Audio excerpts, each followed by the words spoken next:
సర్వయోగ సమాహారాత్ ధ్యానప్రస్థం విశిష్యతే ధ్యానేన లభతే సర్వం తస్మాత్ ధ్యాన పరో భవేత్.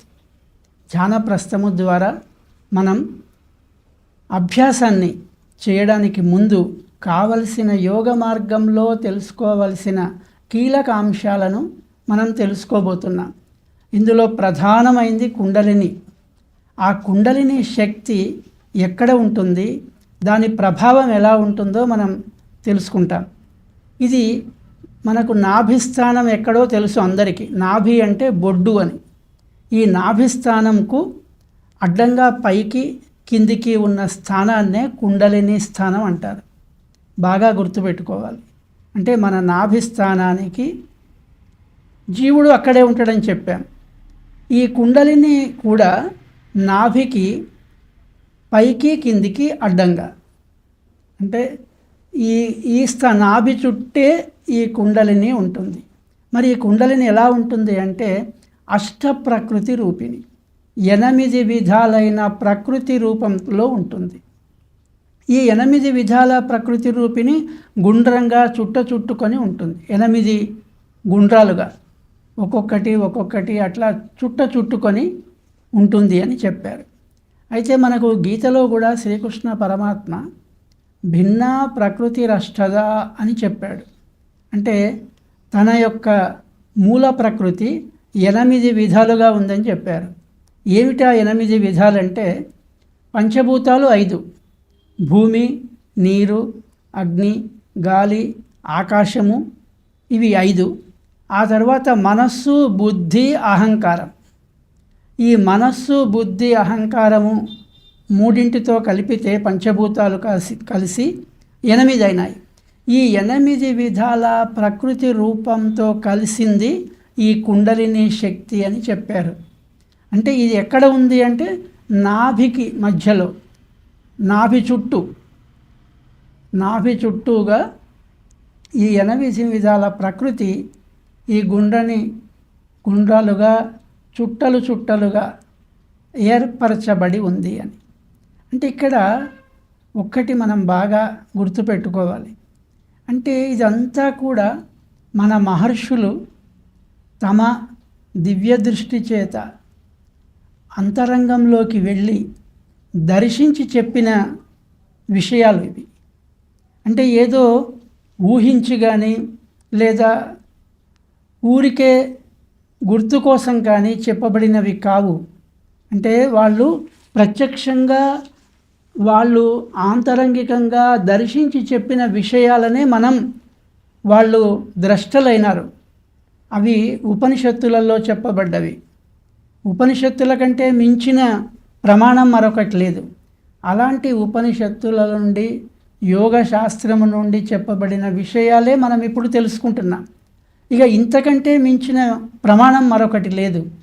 ఈ కుండలిని శక్తి ఏం చేస్తుంది, దీని ప్రభావం ఏ విధంగా ఉంటుంది అంటే శరీరం లోపల జరిగే వాయు సంచారానికి అనుగుణంగా జలాన్ని, అన్నాది ఆహార పదార్థాలన్నీ అంతటా పక్క భాగాల్లో నిరోధిస్తుంది.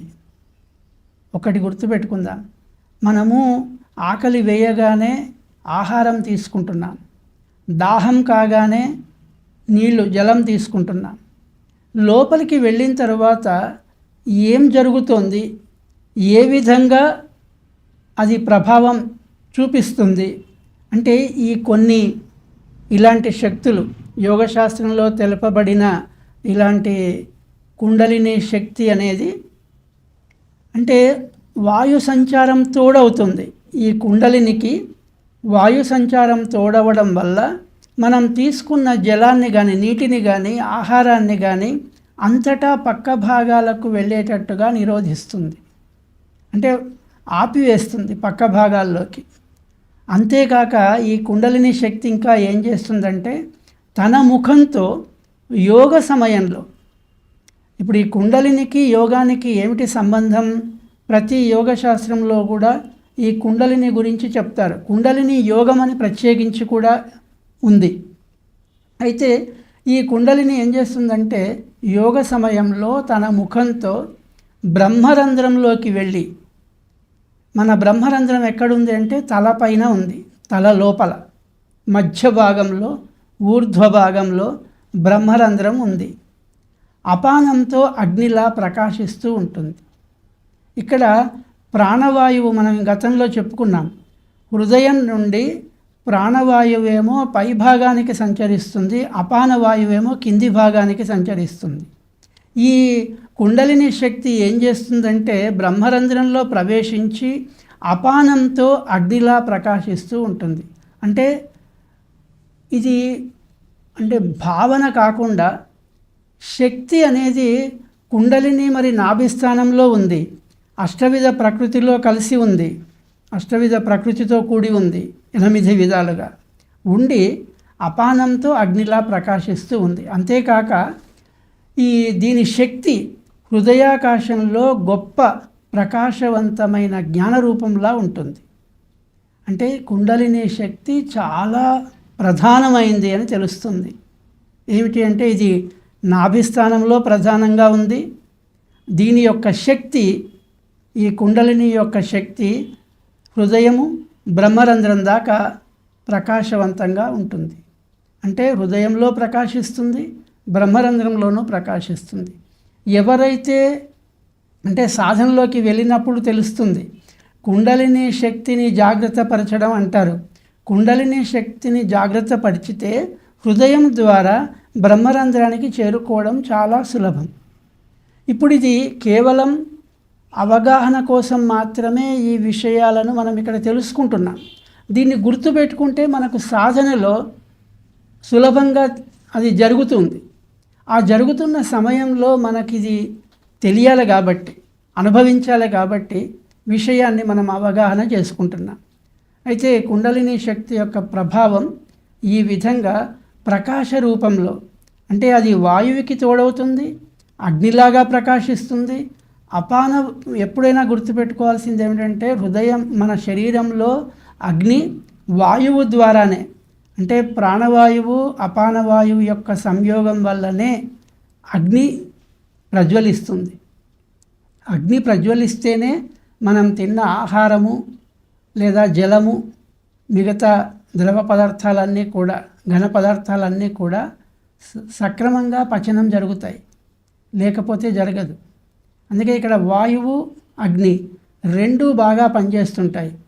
ప్రాణవాయువే అపానవాయు రూపంలో మారుతుంది, కానీ అగ్ని తోడవుతే మాత్రం ఈ పని జరుగుతుంది. అదే మాదిరిగా కుండలిని శక్తికి కూడా అటు వాయు సంచారము ఇటు అగ్ని రెండు తోడవుతాయి గనక అప్పుడు ప్రకాశం ప్రజ్వరిల్లి ఇటు హృదయానికి అటు మెదడులో ఉన్న బ్రహ్మరంధ్రానికి, కపాలంలో ఉన్న బ్రహ్మరంధ్రానికి కూడా ఈ ప్రకాశం, నాభిస్థానంలో ఉన్న కుండలిని శక్తి యొక్క ప్రకాశం చేరుతుంది.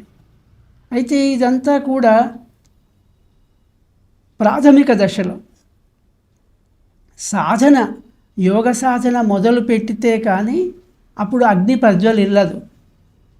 ఆ యోగము సమయంలో ఏమవుతుంది, యోగ సాధన సమయంలో ప్రజ్వలిల్లడం ప్రారంభమవుతుంది. ప్రజ్వలిల్లడం ప్రారంభించినప్పుడు దాని ప్రకాశం హృదయానికి, బ్రహ్మరంధ్రానికి చేరుతుందని చెప్పబడింది. అయితే ఎప్పుడైనా కూడా ఈ యోగ సాధన విషయంలో అనుభవజ్ఞుల సమక్షంలో జరపమని అందుకే చెప్పారు.